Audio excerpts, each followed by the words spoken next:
Shin Godzilla, and the original. While I've personally made my thoughts on Shin Godzilla the movie pretty well known, in that I think it's terrible, the monster itself I've yet to really cover, aside from a comparison against Monsterverse Godzilla, who obviously is an unfair matchup for him. But what if we toned things down a bit, gave him a bit more of a chance? Could he beat the original Godzilla? The one that some say that Shin surpasses as a movie, and started the 70-year-long franchise to begin with. Let's find out. First, let's talk power. Now some may say this is an unfair matchup due to size, but honestly I don't really think so. Even if Shin was stronger, his size is not an inherent advantage since he can barely move. If anything, it makes him a big target for a smaller Godzilla. So with that in mind, let's handle this more legitimately. Shin Godzilla is a creature that was capable of, even in its first form, destroying buildings of at least its own size, crumpling them into dust with just his sheer size. Then he became even larger in his second transformation, presumably more powerful, although he really didn't do anything. So of course the relevant form is the fourth form, as the fifth form doesn't do anything, and I struggle to think of anyone who say it would be more powerful than the fourth. The fourth form is significantly larger, with its size alone warranting city block level power just to exist. Such is pretty consistent with him no-selling things like tank shells, which can reach small building levels of power, and numerous small missiles.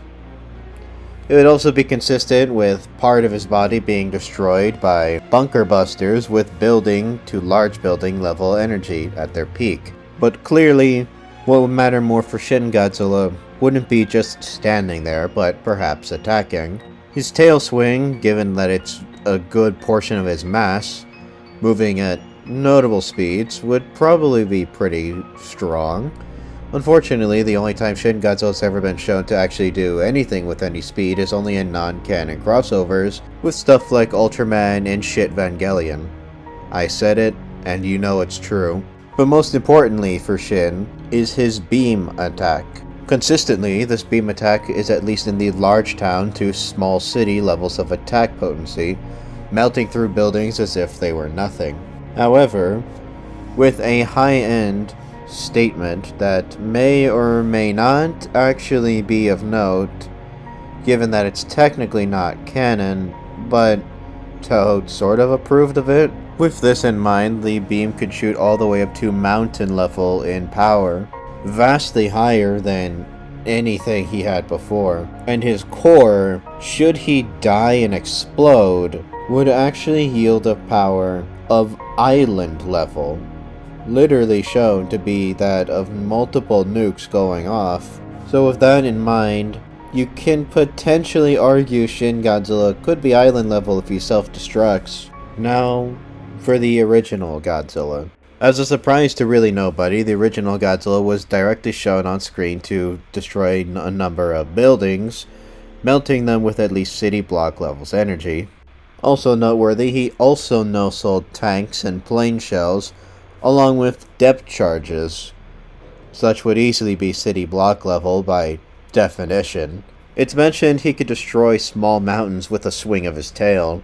Such feat, at bare minimum, would be at least small city level. Though most noteworthy is of course his atomic breath.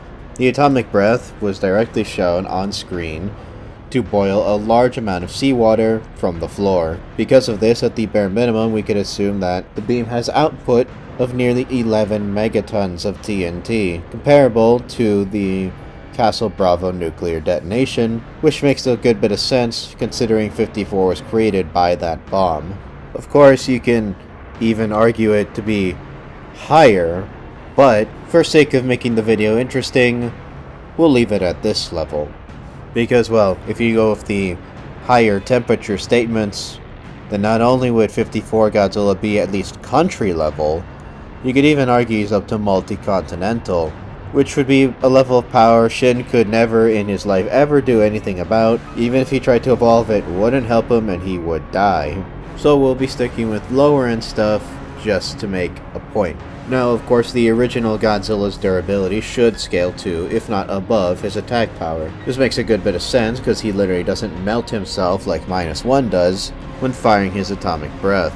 And over prolonged periods of time, the damage would stack up even against a stronger enemy. Interestingly, because of how hot the beam is, you could argue it's up to island level, even at the lower ends, with the commonly stated 100,000 degree temperature, putting the output of the radiation at about this level.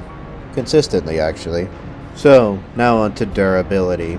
As mentioned, Shin Godzilla was only really badly damaged by bunker busters, with their explosive yields being comparable to blowing up large buildings with TNT. However, Shin Godzilla would be below this in durability, because it was mentioned that this wound was actually nearly fatal. Now, despite notions that the back is actually a weak spot, this isn't really true.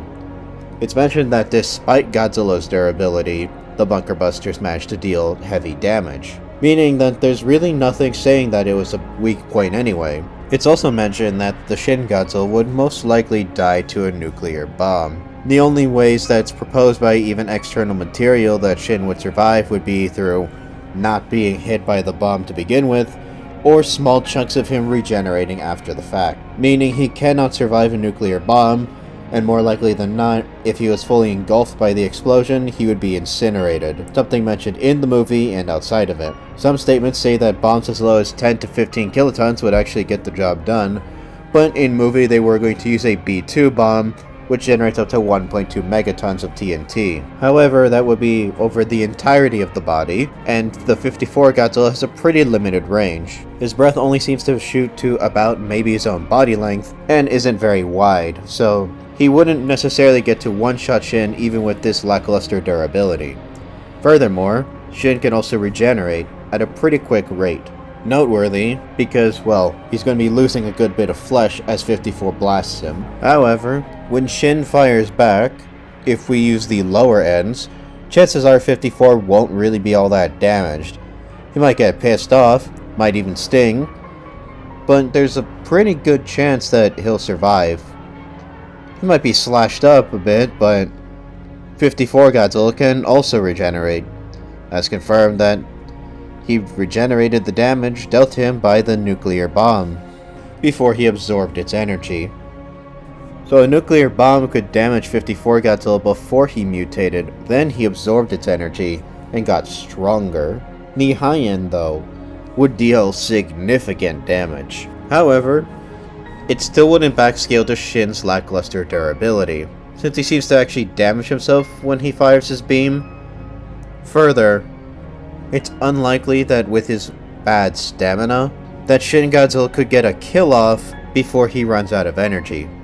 This gives 54 time to fight back and chip away down at the larger creature until eventually he hits his core and it detonates. The detonation would do a good bit of damage to 54, but given his smaller surface area, he could take a good deal of the blast, especially if he starts to absorb its radiation.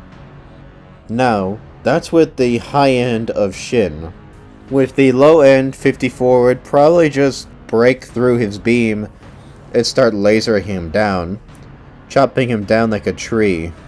As such, I say the original Godzilla wins, with mid difficulty at best. And if you use any of his higher end stuff, of course he wins even easier. Thank you all for watching, and see you next time.